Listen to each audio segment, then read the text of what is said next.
nesse novo casamento, ela estava grávida, mas ela tinha 2 filhos do primeiro casamento. Uma menina, uma adolescente e um rapazinho, que também era adolescente. A adolescente devia estar com uns 15 anos, se eu não me engano, e o menino com, acho que 12. Não, ele tinha 11 anos ainda na época, 11 anos. Chega uma denúncia pra gente que o atual companheiro dela, que já tinha 2 filhos já maiores do outro casamento, já adolescentes, mas um adolescente já com 16, 17 anos, ele abusava da adolescente, ele era vigilante noturno, e ele abusava da adolescente e tentava matar o enteado. O que ele fazia? Ele botava sabão em pó no todinho dele e rato picado na merenda dele para alimentar. Botava o menino 3 horas da manhã para fora de casa até dar o horário da escola e as denúncias estavam chegando. E cada vez que a gente chamava essa mãe, ela desmentia, falava que o companheiro não fazia isso. À noite que ela não podia, quando ele trabalhava, que ele estava de plantão no serviço, de vigia, ela ia dormir lá com ele, e à noite que ela não podia dormir com ele, ela pedia a filha dela para poder ir. E nesses períodos ele abusava da adolescente. E ela sabia. Só que quando a gente chamava ela para falar com ela essa situação, ela falava que era mentira e falava que não morava na regional que eu trabalhava. Eu trabalhava na regional Pampulha. E ela falava que não poderia, que não morava lá. E eu só posso atender minha regional. Ela falava que morava em Venda Nova. Então eu ficava impedida de atendê-la. Então eu encaminhava o caso para Venda Nova.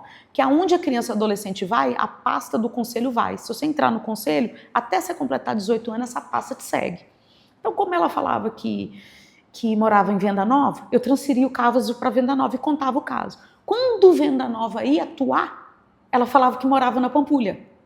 Então ficava esse jogo de empurra, porque eles dois tinham uma casa dela na Pampulha e a casa dele em Venda Nova, então eles usavam isso. E chegou um dia que eu liguei para Venda Nova e falei assim, vamos atuar em conjunto. Aí nós vamos juntos.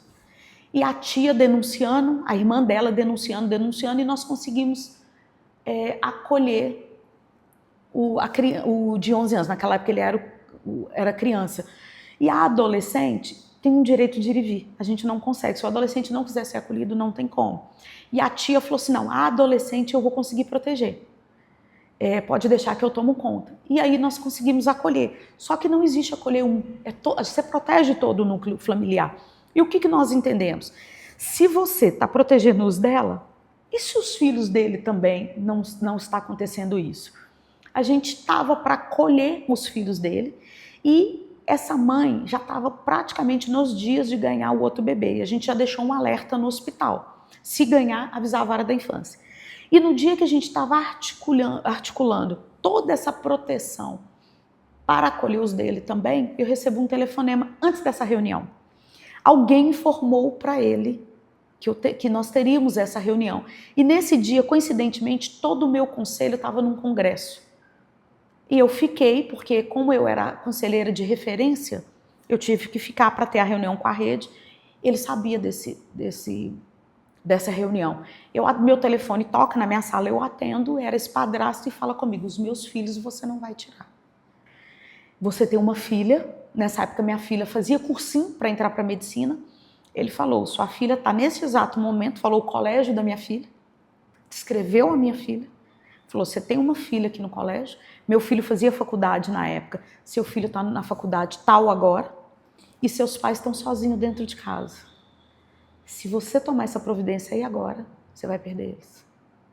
E aquele ditado, ameace você, mexa com você, mas não mexa com os seus. Naquela hora, Roberto, eu senti a minha língua enrolando, a minha boca entortando, eu repuxando todinho, eu falei, estou infartando. Aí eu só dei um grito, socorro.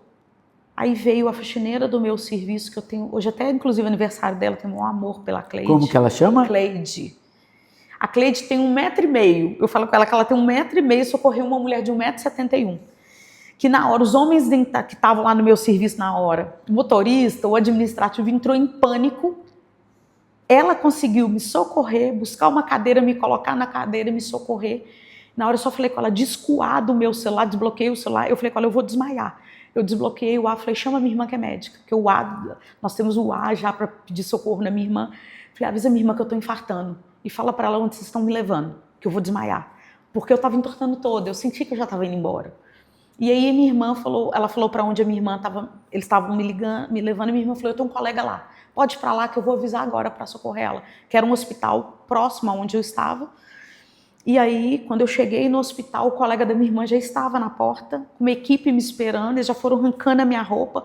Eu lembro que eles arrancaram a minha roupa na frente até do motorista. E foram me levando e ligando aparelho, tudo, e eu não conseguindo falar, com o olho vidrado. E aí eu só vi ele no telefone falando com a minha irmã assim, não, ela não está infartando, ela está em estado de choque. Alguma coisa aconteceu. De repente chega minha irmã, meu pai, meu marido, e aí o primeiro que entra é minha irmã, conversa com ele, pega na minha mão, eu já estava toda torta, e quando o meu pai entra, eu tenho um respeito muito grande pelo meu pai.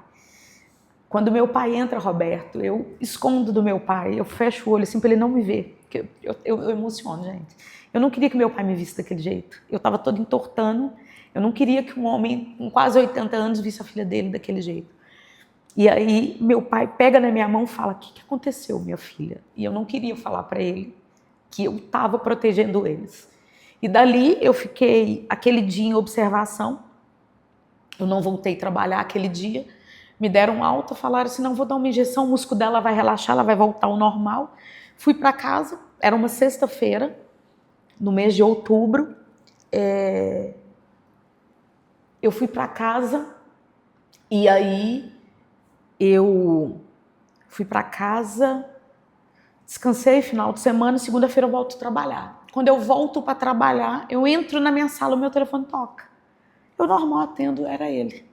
Fala comigo assim, você acha mesmo que um piripaque vai te salvar? Eu vou te pegar. E vou pegar seus filhos e seus pais. Eu de novo desliguei o telefone. Falei com a mesma menina, Cleide, e falei, chama meu marido. Gente, eu tô infartando de novo. Só que ali eu desmaiei. E acordei já no hospital e fiquei internada 10 dias sem falar, ligadas em aparelho. Eu tenho até hoje essa foto, que essa foto eu guardo comigo, que é a foto que eu falo assim, isso aqui não vai me parar. Eu fiquei 10 dias internada, eu desmaiava por dia, em torno de 10 vezes por dia. E ninguém conseguia entender o que estava acontecendo comigo.